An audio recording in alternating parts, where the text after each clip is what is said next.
Thrikkakara NDA സ്ഥാനാർത്ഥി Akhil Marar news 8-നോടൊപ്പം ചേരുകയാണ്. അവസാന ലാപ്പിലെത്തിയിരിക്കുകയാണ്. പരസ്യപ്രചാരണത്തിനുള്ള മണിക്കൂറുകൾ മാത്രമേ ഉള്ളൂ. എങ്ങനെയാണ് ഒരു പ്രതീക്ഷ? വലിയ പ്രതീക്ഷയാണ്. അത് ഓരോ ദിവസം കഴിയുന്നതോറും നമ്മുടെ പ്രതീക്ഷ ഇങ്ങനെ കൂടി വന്നുകൊണ്ടിരിക്കുകയായിരുന്നു. കാര്യം ജനങ്ങളൊരു വലിയ മാറ്റം ആഗ്രഹിക്കുന്നുണ്ടായിരുന്നു. അവർക്ക് ആ മാറ്റത്തിന് വേണ്ടിയിട്ട് ഒരു സ്ഥാനാർത്ഥിയെ കിട്ടിയ സന്തോഷത്തിലായിരുന്നു പലയിടത്ത് ചെല്ലുമ്പോഴും നമുക്ക് ലഭിച്ചൊരു സ്വീകാര്യത. അതുകൊണ്ട് 100% ജയിക്കുമെന്നുള്ള പ്രതീക്ഷയുണ്ട്. അത് പ്രതീക്ഷ മാത്രമല്ല, ജയിക്കാൻ കഴിയുമെന്നുള്ള ആത്മവിശ്വാസമുണ്ട്. 9 മണ്ഡലങ്ങളിലാണല്ലോ 2020യും BJPയും കൂടെ അലയൻസിൽ സ്ഥാനാർത്ഥികളുള്ളത്.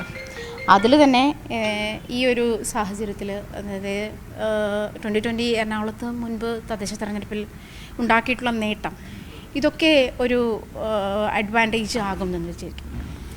തീർച്ചയായിട്ടും 2020 പഞ്ചായത്ത് തെരഞ്ഞെടുപ്പിൽ വോട്ട് പിടിക്കുക എന്നതിനേക്കാൾ ഉപരി ആ സമയത്ത് അവർ ഒറ്റയ്ക്ക് നിന്നാണ് ഇതെല്ലാം ചെയ്തുകൊണ്ടിരുന്നത്. മാത്രമല്ല, അങ്ങനെ ഒരു വലിയ സംഘടനാ വർക്കുകൾ നടത്തിയിട്ടുമല്ല. അവർ 2020 ഇന്നലകളിൽ സൃഷ്ടിച്ച കിഴക്കമ്പലത്ത് അവർ മുന്നോട്ട് വെച്ച മാതൃക, അവിടുത്തെ ജനങ്ങൾക്ക് നൽകിയ പദ്ധതികൾ, അപ്പം അതിൻ്റെ കിട്ടിയൊരു സ്വീകാര്യതയായിരുന്നു. അപ്പോൾ ആ സ്വീകാര്യതയും നമ്മൾ NDAയുടെ ഭാഗമായ സമയത്ത് ജയിക്കാൻ കഴിയുന്ന ഒരു സിസ്റ്റത്തിലേക്ക് നമ്മൾ എത്തുകയാണ്. ഇപ്പോൾ യഥാർത്ഥത്തിൽ തൃക്കാക്കര അല്ലെങ്കിൽ തൃപ്പൂണിത്തറ, കുന്നത്തുനാട്, പെരുമ്പാവൂർ ഈ 4 നിയോജക മണ്ഡലങ്ങളിലും 2020ക്ക് വലിയ വിജയസാധ്യതയുള്ള മണ്ഡലങ്ങളാണ്. ഇപ്പോൾ ഒരു മണിക്കൂറുകൾ മാത്രമേ ഉള്ളൂ അവസാനിക്കാൻ. എന്നാലും തെരഞ്ഞെടുപ്പിന് പ്രഖ്യാപിച്ച തീയതി എന്നുള്ള മറ്റു തെരഞ്ഞെടുപ്പുകളേക്കാൾ വളരെ കുറച്ചായിരുന്നല്ലോ തെരഞ്ഞെടുപ്പ് പ്രഖ്യാപനവും തെരഞ്ഞെടുപ്പും തമ്മിൽ.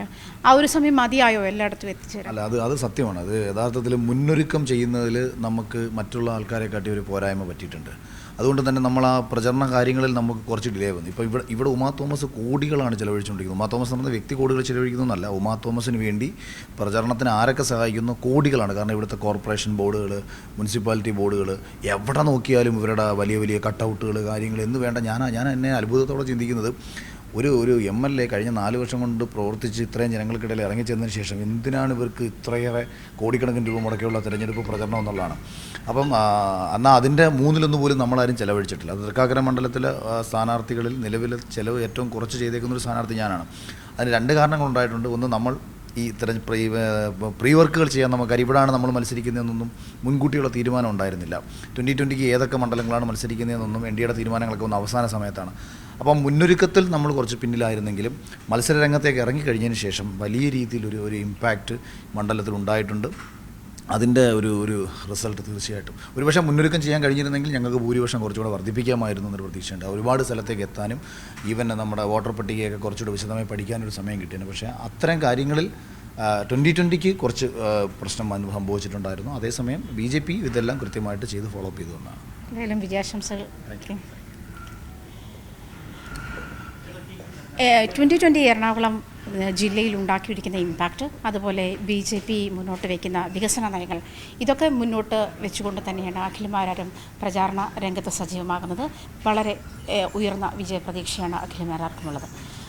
ക്യാമറാമാൻ NR മനോജിനൊപ്പം ആജ്ഞ രവീന്ദ്രൻ, ന്യൂസ് 18 കൊച്ചി. കൂടുതൽ വാർത്തകൾക്ക് News 18 Keralam YouTube channel subscribe ചെയ്യുക.